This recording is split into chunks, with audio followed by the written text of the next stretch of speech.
Hello friends, स्वागत करुछु मोर गोटे नया वीडियो रे। बुढ़ाजा मंदिर बुढ़ाजा मंदिर इतिहास 500 वर्ष पुराना।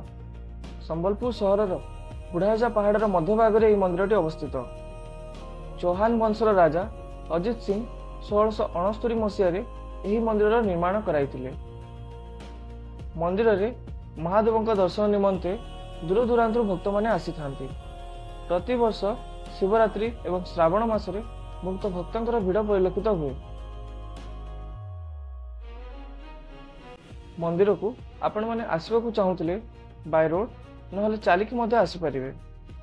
चलिकी आसवाक 108टी पाहाच चढ़ा पड़ी थाए। आपण मैंने देखिपे एठार एक सुड़ंग रही जो सुड़ंग को वीर सुरेंद्र साय निर्माण कराइथिले। मंदिर में परिष्कार परिच्छन्नता प्रति ध्यान दिया गछलतार परिपूर्ण समग्र अंचलटी।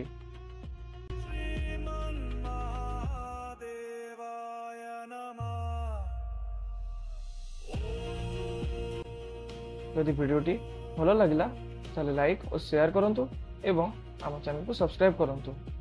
धन्यवाद।